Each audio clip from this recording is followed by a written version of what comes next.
What did you think about the no foul, no penalty, Jules? Isn't it supposed to be clear and obvious? Yeah, I thought so too. I was very surprised, like the boys, that to see being overturned, especially that the one they gave to Liverpool was a very similar foul from Hermoso on Jota, clearer for sure, but similar incidents. So I thought once he'd given it, I thought there's no way back. Then I was surprised that they took it away. I think we saw the best and the worst of Naby Keita as well. The goal is great, and we know what the ability that he has technically. But you can't get beaten like that by Thomas Lemar first in such a small space, almost on the corner line, on the 6-yard line. This is crazy. And then on the goal line, and then by Joao Felix on the second Griezmann goal as well, which is maybe even worse because, yes, of course, Van Dijk is all over the place and the defence as well, but he should start by Naby Keita not losing that 1v1 with Joao Felix. That opens up everything, really. So I felt a bit for Keita because I want to believe in him, but I think tonight you also saw the limits of the guy right now in a club team for sure.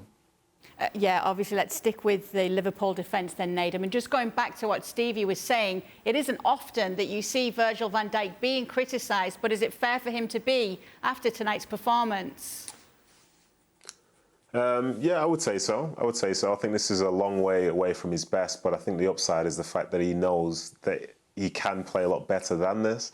I think the way Atletico were in that game from after the first 20 minutes when they were, almost historically bad, they really took it to Liverpool. They were stretching them whenever they could. They were applying pressure in behind, doing things in short and stuff like that.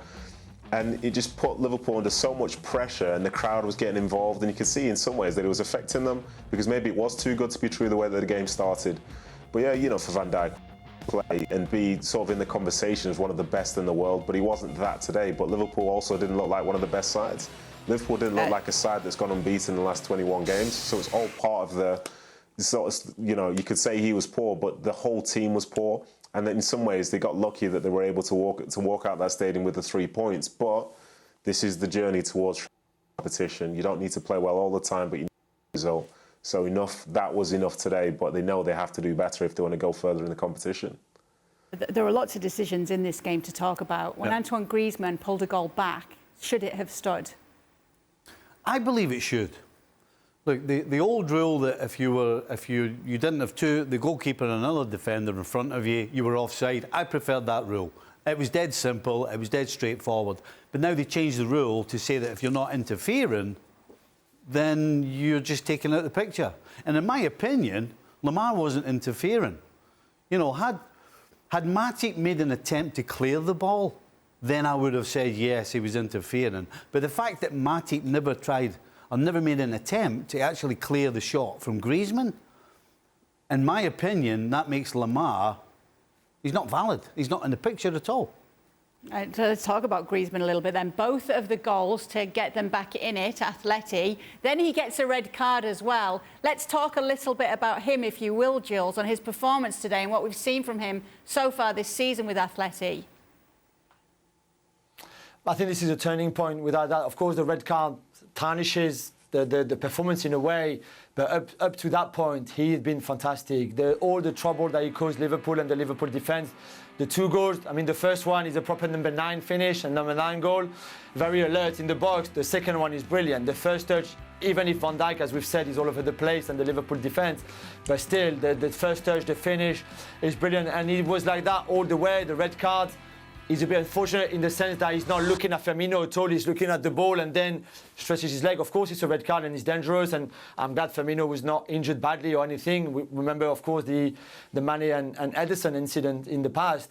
But I really believe that this could be a turning point in the sense that finally he's become again an Atletico Madrid player. And for all the criticism that he's had since rejoining the club, all the poor performances, I think he'd scored 2 goals in the space of 30 minutes tonight. And before that, it was 1 in like 600 minutes or something prior to tonight. So big turning point for him, despite the red card, of course. That probably cost his team at least a draw.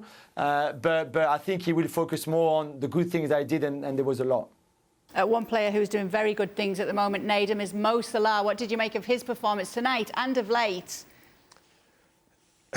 So I think of late he's been incredible. I wouldn't say today was his best performance though, and that seems crazy considering the fact he scored 2 goals.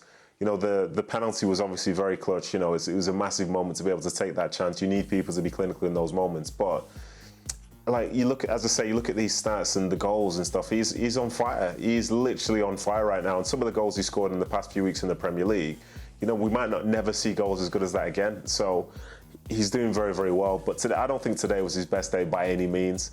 But I suppose when you have when things are going your way, you can still score goals. You can still have a huge impact, and he managed to do that because they needed him today, and he stepped up. And I think better performances might come further down the line again, and hopefully in less hostile environments for them. But you know, Mo Salah right now is one of the best in the world. Scores more goals, keeps it rolling. Liverpool keep on winning. They remain unbeaten. So credit to him. Can they keep on winning as well? Obviously, they've got United coming up at the weekend. You've seen in this performance where maybe there are some issues to look at. Did it concern you at all? Absolutely, it did. It's actually concerned me for most of the season. You know, everybody was saying, well, you know, the first 3 games, they only lost 1 goal. Well, that was down to more of me having a little luck and having a goalkeeper in Alisson. And you could say that tonight. You could actually say that Mo Salah wasn't Liverpool's best player. You could say it was Alisson. He had 2 one-on-ones, one of which was Griezmann could have had a hat-trick, but he somehow got his face in the way. So this absolutely is a concern defensively, particularly going to play against Manchester United, who have a very exciting, dynamic attacking forward line. So, yes, I don't see how they're going to fix it, to be honest, unless they all of a sudden change the personnel, particularly centre-back. Matip seems to be the guy that they're relying on. Kanate, I don't know where... They bought Kanate in the summer. I don't know where this guy is. I don't think I've seen him playing yet.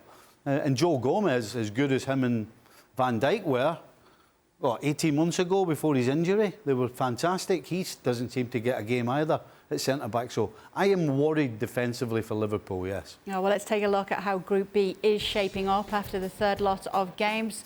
Liverpool on top with 9 points so far, wins in all of their games. Atleti and Porto with 4 points each behind them, and Porto beat Milan in the other game, and so Milan not doing well at all in the Champions League so far this season. Thanks so much for watching ESPN on YouTube, and for more sports highlights and analysis, be sure to download the ESPN app, and for premium content and live streaming, subscribe to ESPN+.